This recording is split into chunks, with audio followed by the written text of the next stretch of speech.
Hey, everybody. I'm so excited to welcome you to the first topic of this module, the power of the mind. It's really important that we start with a common understanding of the power of our own minds. And the reason why is because through this program, we're going to be learning a lot of different techniques and modalities to help ourselves heal while we analyze why we struggle with the things we do. It's important for us to level set on this terminology so we can be speaking the same language as well. And so I'm going to start with an actual unfortunate bit of slang called woo-woo. Now, the Oxford University Press defines woo-woo as unconventional beliefs regarded as having little or no scientific basis, especially those relating to spirituality, mysticism, or alternative medicine. Now, this term is believed to have been coined around the 1980s as alternative methods started to get more popular, and probably in imitation of the wailing sound associated with ghosts and the supernatural. But many complementary therapies, healing modalities, or treatments are often referred to as woo-woo because they're not widely understood. And most people are unaware that in many instances, they have a sound basis in science. We're going to talk about three topics today. We're going to start with the placebo effect. There have been a lot of research studies done on this, and sharing this information with you will help you believe in the power of your mind even more. Then we're going to talk about visualization and affirmation, and again, tie research studies to the outcomes that you yourself will be able to see when we start to employ these in our own healing. First, let's talk about placebos. A placebo is an inactive or dummy treatment in the form of a pill, injection, or device. You may have heard it called a sugar pill before. As such, a placebo isn't designed to have any therapeutic effects on the patients who take it. In fact, they're really just used as a control group. When they're testing a new medication, they split the study into two groups, the group that gets the medication and the group that doesn't. And they study the outcomes of both groups to understand the validity or the efficacy of the medication itself. Well, what do they find? They find that in many instances, the placebo group has significant positive results. Now, it's been a long road from the first placebo research study around 1799 to today's acceptance of why this occurs. Over the years, it's been considered a strange phenomenon, but now we really do see it as fact. In fact, more and more research studies are showing that belief causes chemical changes in the brain, which do affect physical changes in the body. We're going to talk a little bit about how it works, and I'm going to use 4 different examples here. You can see bulleted on the side. First, in the placebo groups, depending on what they're told the, quote, medicine will do, will affect whether they experience positive or negative outcomes.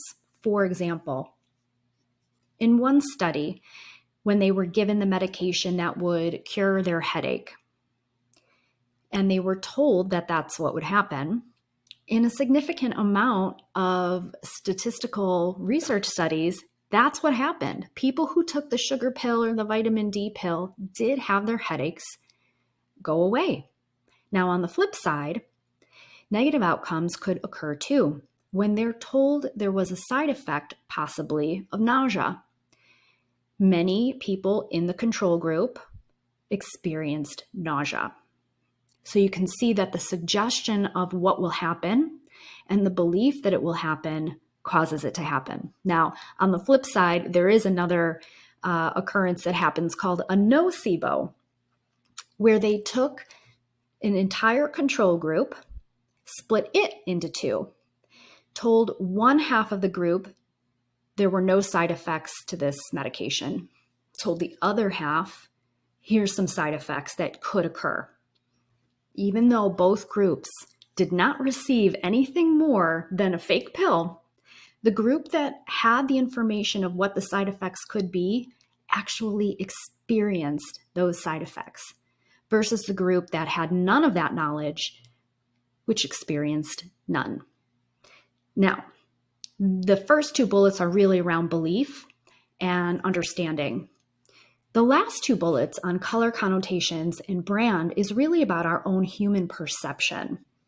So I'll give you an example. In one study, they gave the placebo group two different color pills. One got the pink pill, one got the blue pill. Both of them aren't real medications, remember.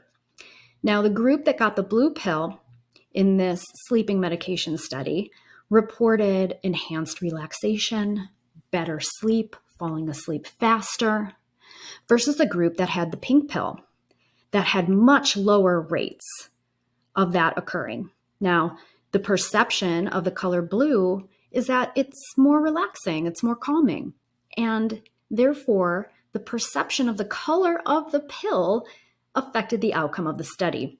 Same thing with brand. They took another placebo group, split it in two, gave one half a branded medication, quote unquote, like Advil, gave the other half a generic, plain old ibuprofen, and the group that had the brand name associated with it had better results. Now, Harvard Health wants us to remember that placebos do work on symptoms modulated by the brain. They can make you feel better or worse, but they can't cure you. And what that means is if you have a tumor growing on your pancreas, you can't imagine it away. You can't believe that it will go away. You still are going to need the medical treatment. And so I wanted to level set us there as well. Now, here's a handful of the research studies I just touched on, but I want to go into a couple more a little bit deeper. In the top left corner, you'll see asthma patients in the State University of New York study were given saline inhalers. Now, that's the placebo. These asthma patients were given inhalers and told that they had allergens inside of them. And when they inhaled using the, quote, allergen inhaler, they experienced asthma attacks. Then they were given the second inhaler with the, quote, medicine in it, and their asthma attacks improved. Both inhalers had nothing in them. And yet the belief and the perception of what was going to happen actually caused the physical reaction of it happening. Now, let's talk about the example in the bottom right-hand corner. In similar studies, both Parkinson's and ADHD patients were able to wean off of daily medication using placebos and still experience the same result as if they were still on the medication. So what happened was they started on real medication. And in the Parkinson's study, for example, they experienced less shaking and jitteriness. Without them knowing, their medications were slowly swapped out for placebos. But because their brain had become so reliant in understanding that when I take this pill, these symptoms go away, that's what actually happened, even though the medications were swapped out for placebos. So if you want to continue to dig into some of these research studies, there are so many.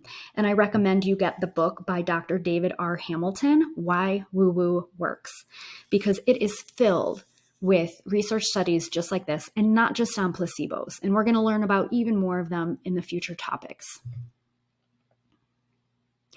So let's sum it up. How perception and healing tie together. Well, there's three major things I want you to take away from this introduction. First, we know with factual certainty that chemical changes occur in the body when a person believes a placebo is a real drug. Biology will follow that perception, and the brain does not distinguish between real and imaginary. Okay, so I'm going to explain a little bit more about this last one as we move forward. Let's move on to visualization. So we've already talked about sort of tricking people in studies to have positive outcomes when not actually receiving a meditation. But what happens when we proactively use the mind for our benefit? Well, no surprise, thought still has power. In 1995, Harvard Medical School did a study, lovingly known today as the piano study.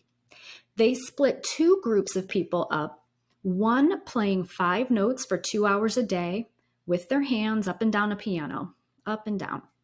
The other group only imagined that they were playing 5 notes for 2 hours a day with their hand. They did daily brain scans. And in the brain networks where those muscle movements occur, the results were indistinguishable between the group that actually did it and the group that imagined it. The network of the brain looked exactly the same.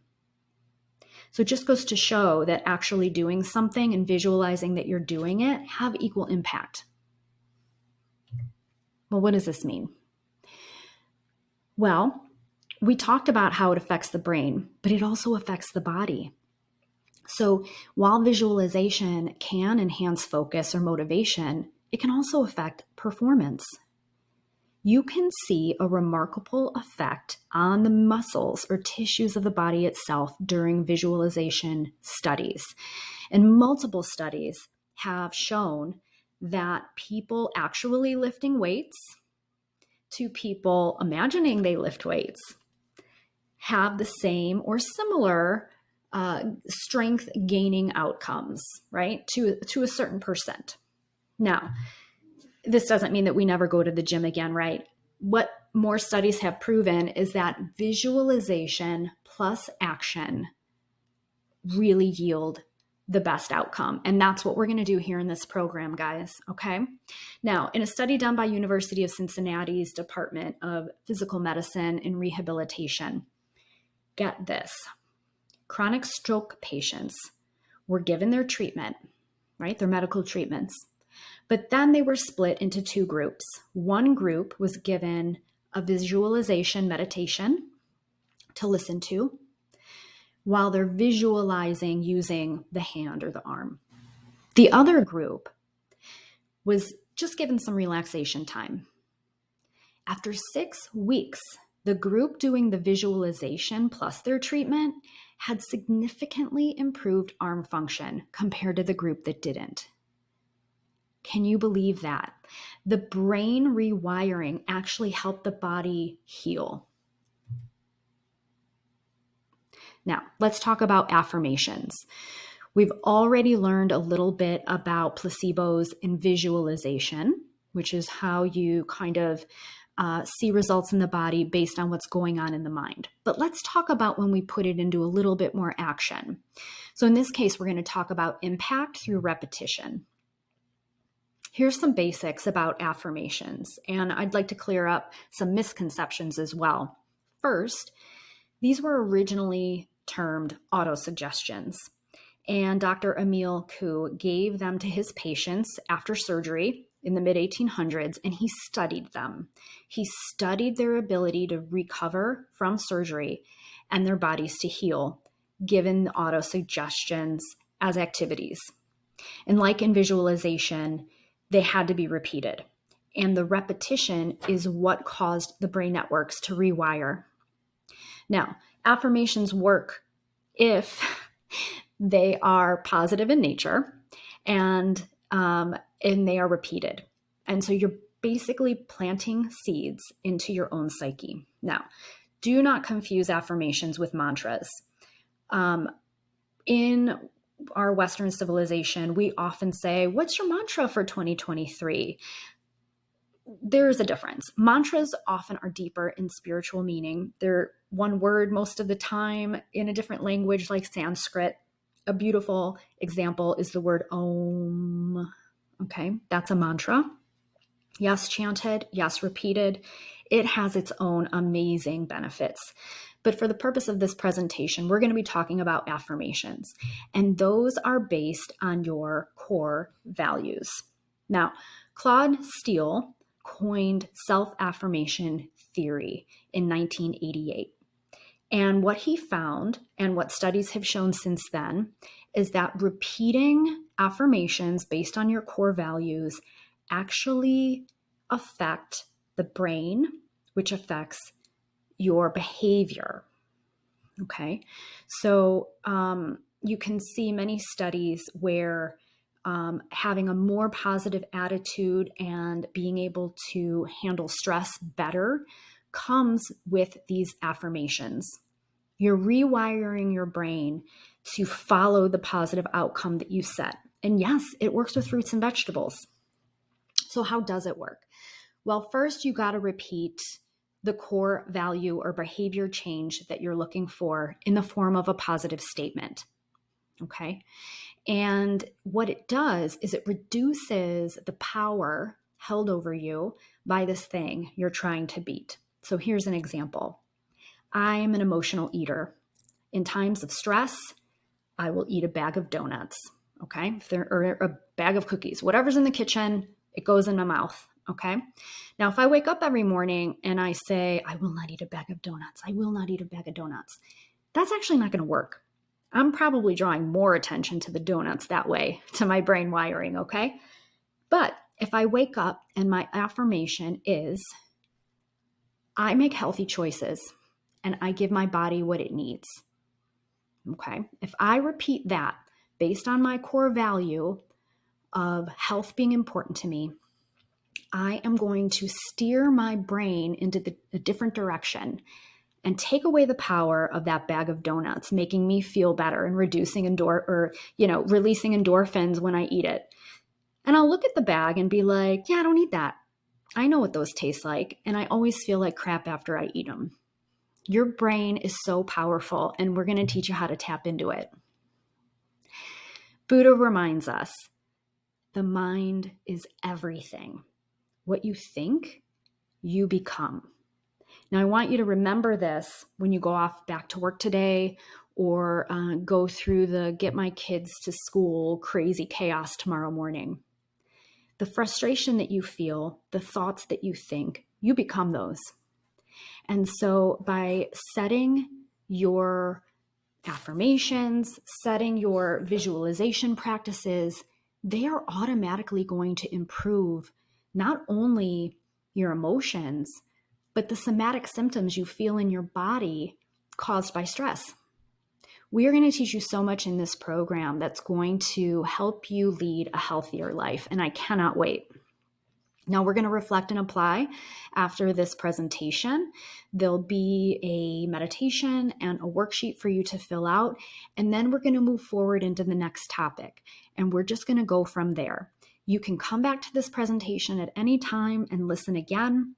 If you want to read deeper into the research, again, I cited Why Woo Woo Works by Dr. David R. Hamilton, and I look forward to seeing you on the other side.